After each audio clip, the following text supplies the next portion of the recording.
little Kansas Kitty, and I welcome you back to my weight loss surgery channel. I had the RNY gastric bypass surgery 3 years ago on June 25th, 2018. And within that first year, I focused on weight loss and I lost 100 pounds. Actually, I did that in the first 9.5 months. Year 2 was all about maintenance and maintaining that weight loss. And so at the end of the year, I treated myself to some plastics and I had excess skin removal in my lower back. And I also got myself a booty and I had some butt augmentation. Year 3, I began to hit the gym and really focus on strength training and building some of that muscle, particularly upper body. Where did I start my journey? I started when I was little. I have a very addictive personality, and my feel-good drug of choice has always been and will always continue to be food. Years and years of yo-yo dieting.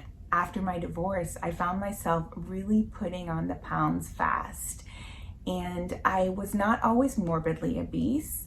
I was always chubby or thick or curvy. And there were some years that I would have a 50-pound swing. I was always active. I've been actually a runner and running for 20 years now. And the times when I was more active, my weight was lower. And naturally, when I was less active, my weight was higher. It wasn't until 3 years ago that I had that aha moment. I went to the park to play with my daughter and I couldn't. Undocumented, I weighed 245 pounds at 5'6" and I had no energy. I was sweating, I was huffing, I was puffing, and we decided to go try to slide. And so we climbed up the slides, and there were 2 of them side by side, and we did our little countdown, 3, 2, 1, go! And she slid right down, and I couldn't budge. I couldn't move. I was stuck. I was stuck at the top of that slide. And inside, I was screaming and crying. And I knew in that moment, in that aha moment, that I needed to make a change, not only for myself, but for my kids. I too deserved a life that I could feel beautiful in and active in. I was so depressed and so miserable, and I deserved more, just like any other human being. I looked at my daughter and I calmly smiled and I handed her my phone and I said, "Will you take a picture of me?" Because I never ever wanted to forget. I never wanted to forget that moment in time. I knew change was going to come, and I knew that I was the only one that could make it happen. So she took my picture. And the next day I called my surgeon's office, I scheduled a consultation, and within a month I was on the surgery table and my life had changed forever. But it was me, not anyone else, that made me do this. You have the power to change, and only you do.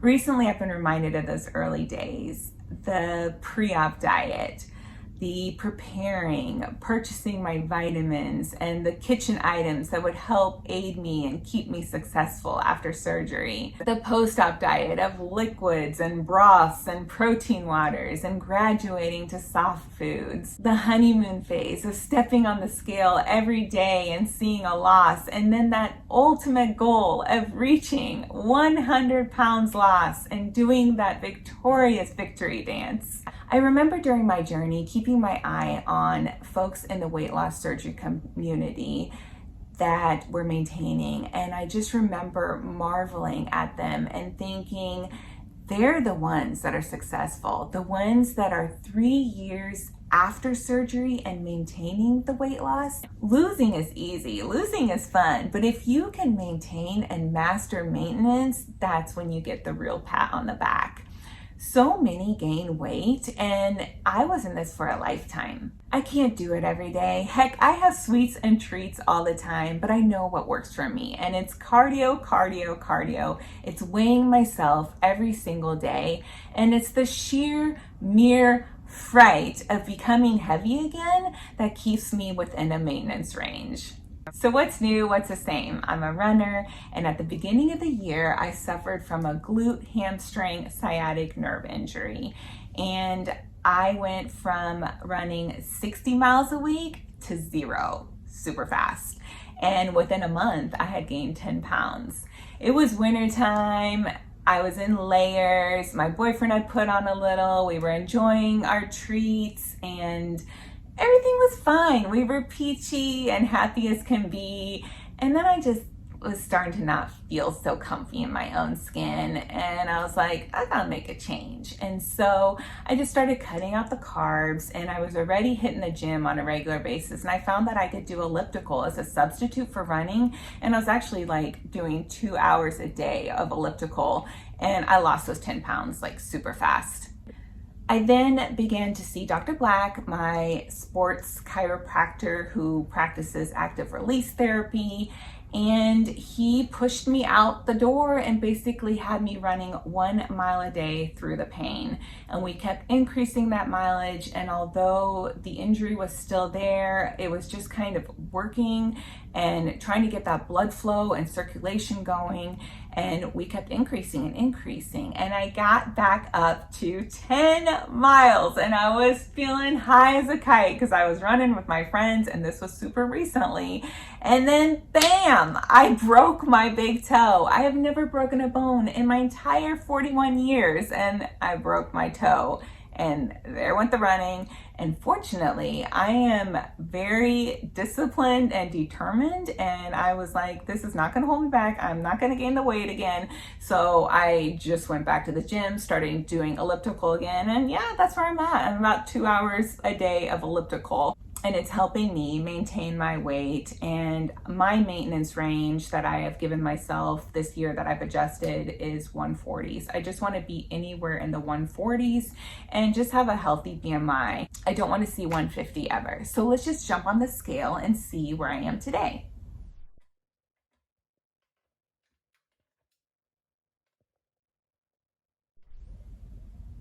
As you can see, I'm 146 and within my maintenance range. Regarding the gym, I've seen some major gains this year in my arms, my shoulders, my back, and I want to share a little secret with you.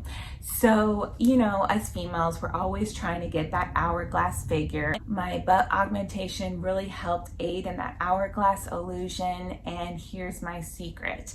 So if you work out your back in the gym and you are creating a broader upper back, it actually makes your waist look smaller in comparison. And stronger backs are a must for good posture and injury prevention. I'm coming up on my 3-year post-op follow-up appointment with my bariatric surgeon, and I'm so excited because they have one of those Sozo machines that you hold on to, and it reads your muscle mass and your body composition. And I'm just really excited to see what it's going to read this year compared to last year, since I've built so much muscle this year. Nutrition wise, let me preface this that don't do me. This is just what I do. You do you. Everybody has their own preference and taste buds and what works for them. For me, for breakfast, I typically have 2 pieces of Ezekiel toast with Jiffy peanut butter and some raspberry jam on there, and I pop a caffeine pill. So there are no studies really that says a caffeine pill is dangerous in any way. It has the same content milligrams of what coffee is. I was doing my teas and I switched to coffee, and I found if I just took a caffeine pill, I am eliminating some of those extra calories from the creamer. Sometimes I get a little snacky in the mornings, and after my breakfast, a couple hours later, I might have some pistachio nuts, banana, yogurt. And if I've had a snacky morning, I typically will skip my lunch and then maybe have like an RX protein bar in the afternoon. But if I haven't snacked, then I might do one of my skillet type meals, and that's typically a protein in there, like maybe a veggie burger or a turkey burger or some shrimp or, you know, some kind of protein. I just throw a whole bunch of veggies and spinach and stuff and kind of scrambled up. And I really like cauliflower gnocchi. They also have cauliflower rice and cauliflower tater tots. And I usually throw that in there, and it just, so good. I sprinkle maybe some feta cheese on there too, and maybe some kind of sauce, like some thick sweet balsamic vinegar, or maybe some sweet honey chipotle glaze kind of sauce on there.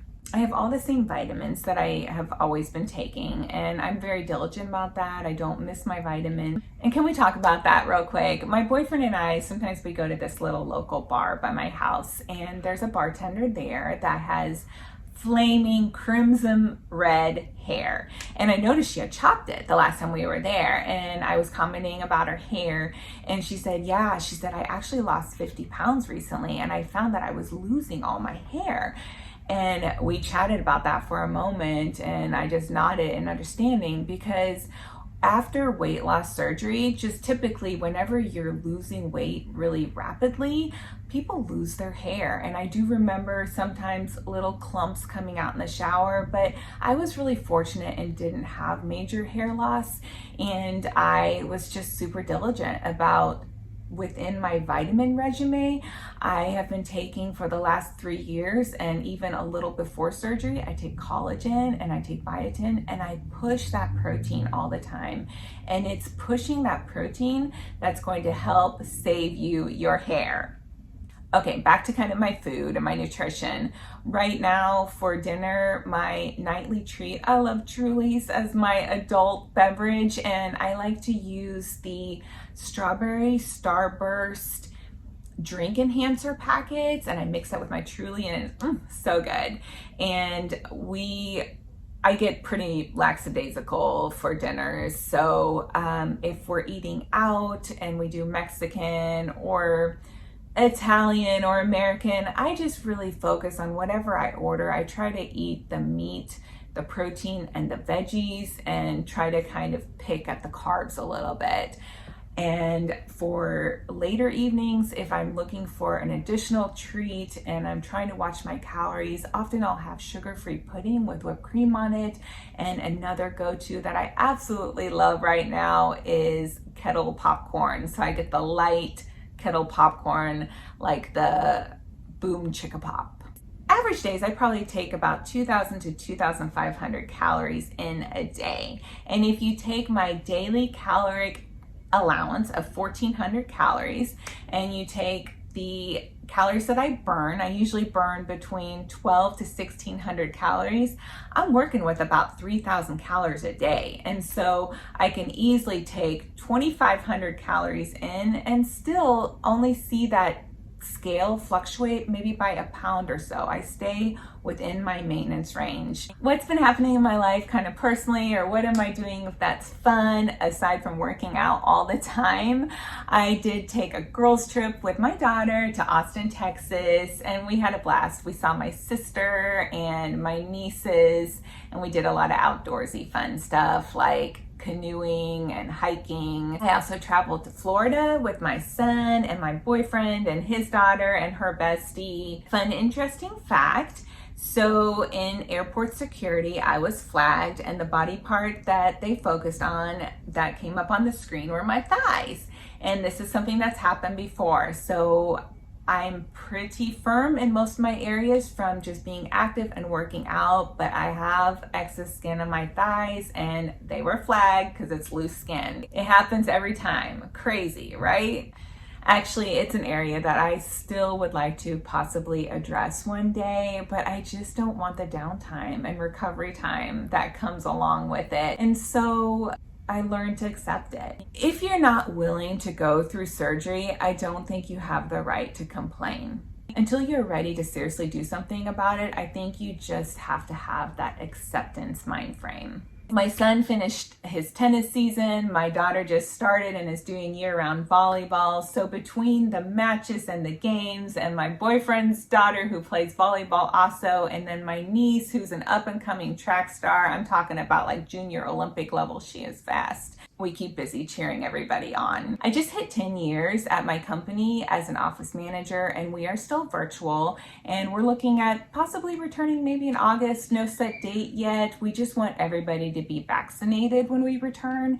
And so I did get my second dose of the Moderna, and I'm fully vaccinated. Also, I've been keeping really entertained with cryptocurrency. So my son and I are really into it. Crypto, the whole crypto world took a major crash in the last couple weeks, and it's gonna go back up. It is guaranteed. I think it's where our world is going. I think eventually it's gonna be our form of payment.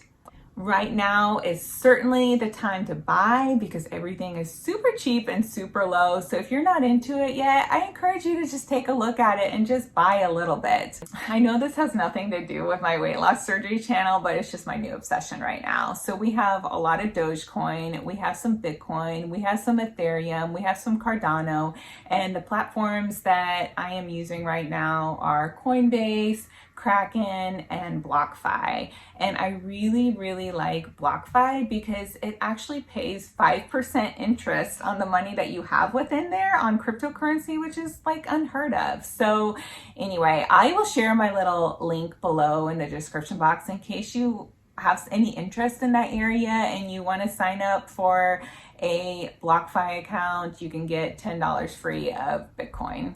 I continue to nude art model still, and the artists have commented recently on some of my new muscle definition. It's really fun, it's really freeing, I feel so liberated, and the only requirement to model is confidence in your own skin.